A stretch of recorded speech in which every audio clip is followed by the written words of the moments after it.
Hey guys, তো আজকে আমি যাব এক বিয়ে বাড়িতে। তো বিয়ে বাড়িতে কী কী হয় সেটা আমি তোমাদের পরে জানাচ্ছি। তো আগে দেখো, এখন আমি গুছাইনি এখনও, তো সবে ঘুম থেকে উঠেছি আর খেলাও দেখছিলাম আমি। তো খেলার সাউন্ডটা শোনো একটু। জিতে যাবে কারণ মেক্সিকোকে পুরো চাপে রেখে দিয়েছে।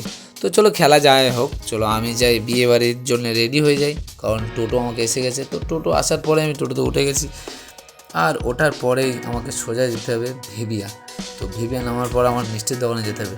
তো মিষ্টির দোকানে আগে যাওয়ার আগেই অভিজিৎ বলছিল চলো কিছু খেতে হবে, খিদে লেগেছে খুব জোরে। আর ও খেতে খেতে বলছিল যে ভিডিও করবো না, তো সেই জন্য আমি আর ভিডিও করিনি। খাওয়া শেষ করার পরে আমি মিষ্টির দোকানে যাব কি বৃষ্টি শুরু হয়ে গেছিলো। তো ওখানে দাঁড়িয়েছিলাম যেখানে খেয়েছি। তো সেখানে কিছুক্ষণ দাঁড়ানোর পর তারপর সোজা চলে গেছি আমি মিষ্টির দোকানের ভিতরে। তো ওখানে ভিডিও করতে দিচ্ছিলই না, কারণ এটা ভিতরে প্রাইভেট থাকে। তো সবাই জানো মিষ্টির দোকানের ভিতরে কী হয়, তো সেই জন্য ভিডিও করতে দিচ্ছিল। আর ওখানে আমার একজন চেনা পরিচয় ছিল বলে সেই জন্য বলছিল যে ভিডিও কর, কিন্তু বেশিক্ষণ করিস না। তো চলো মিষ্টি গুনছে দেখো।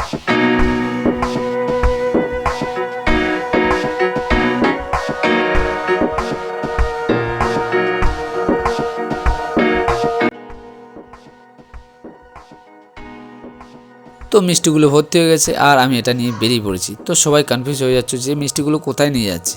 তো মিষ্টিগুলো যাচ্ছে কলকাতায়, কারণ কলকাতায় কেমন মিষ্টির দাম সবাই জানো। আর মামার মেয়ের বিয়ে, তার জন্য মামা আমাদের এখান থেকে মিষ্টি অর্ডারগুলো দিয়েছে খুব কম দামে, আর ভালো মিষ্টি আর সাইজগুলোও ভালো, সেই জন্য এখান থেকেই নিয়ে যাচ্ছি, তাছাড়া কিচ্ছু না। চলো গাইস, তো ফাইনালি আমি মামার এখানে পৌঁছে গেছি। তো অনেকক্ষণ বসে থাকতে হয়েছিল, সেই জন্য আমি একটু ভেবেছিলাম হাঁটতে যাই। তো আমার এই ভাইটার সাথে চলে গেলাম হাঁটতে। হ্যাঁ, তো হাঁটার পরে কিছুক্ষণ পর আমি স্নান ট্যান করে নিয়ে বাইরে বেরিয়ে দেখলাম যে সবাই আমার জন্য অপেক্ষা করছিল। তো সবার সাথে দেখা করলাম, ভালো লাগলো যে কারণ ওরা অলরেডি এখানে ছিল বিয়েতে আর আমি এসেছি। তো চলো তোমাদেরকে কিছু মজাদার করি। আমি এখানে আমরা দাঁড়িয়েছিলাম, আর ওই সাইডে উল্টো সাইডে কিছু মেয়েরা কী ভাবছিল দেখো। তো ওরা ভাবছিল যে হয়তো ওদের ভিডিও করছি বা ওদের দেখে একটু ভাব খাচ্ছি, নয়, আমরা এখানে মজা করছিলাম। তো দেখো এই মজাটা দেখো।